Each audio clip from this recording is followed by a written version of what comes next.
Have you ever felt like you're fighting a battle that no one else can see? A silent struggle that goes on for years, hidden behind a forced smile and a quiet strength? That's where our story begins today, with a woman who lived in this hidden world. For 12 long years, she dealt with a condition that didn't just drain her body, it drained her spirit and her place in the world. In her community, her illness meant more than just physical pain. It meant isolation. People kept their distance. Doors that were once open were now closed to her. She became an outsider in her own hometown, a ghost walking among the living.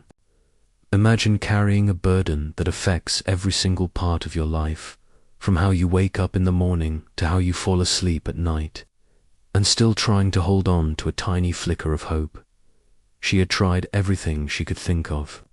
She went to doctor after doctor, tried every remedy suggested, and listened to any advice from anyone who claimed they could help. But nothing worked. Each failed attempt chipped away at her hope, leaving her heart exhausted, even as her spirit desperately wanted to keep believing. Then, one day, a new sound filled the streets, a name being spoken with a mix of awe and curiosity. Jesus. Whispers turned into excited chatter as crowds began to gather. People were talking about miraculous healings, about a compassion that saw past the surface, about lives being completely changed. Something deep inside her, that small, stubborn part of her that had refused to give up completely, whispered, "Just try one more time." But getting to him was a challenge of its own.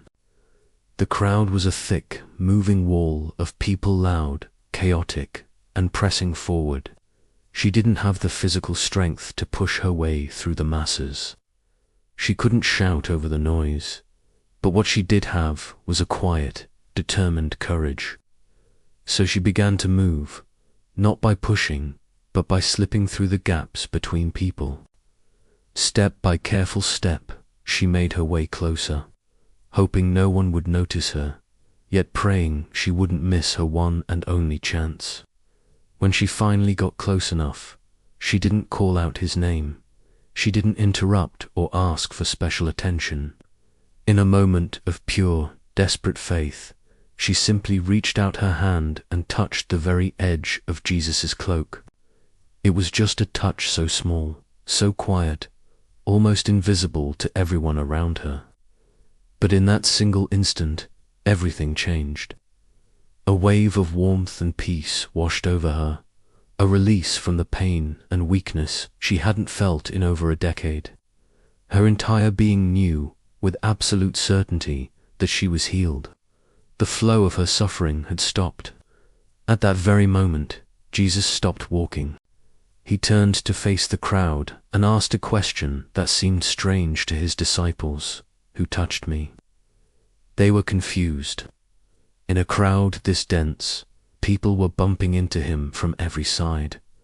But Jesus wasn't asking because he didn't know. He was asking because he wanted her to know that she was seen.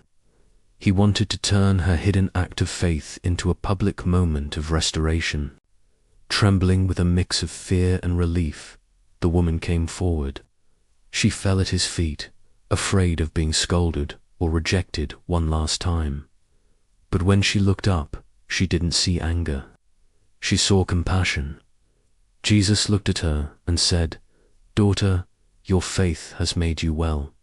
Go in peace." Notice what he said. He didn't say, "Your strength did this," or "Your perfect behavior earned this." He didn't mention her reputation or her past. He said, "Your faith," her persistence, her courageous refusal to let her story end in despair. Her journey is a powerful reminder that so many people around us are fighting battles we know nothing about. It teaches us that enduring a long-term struggle doesn't make you weak. It makes you human.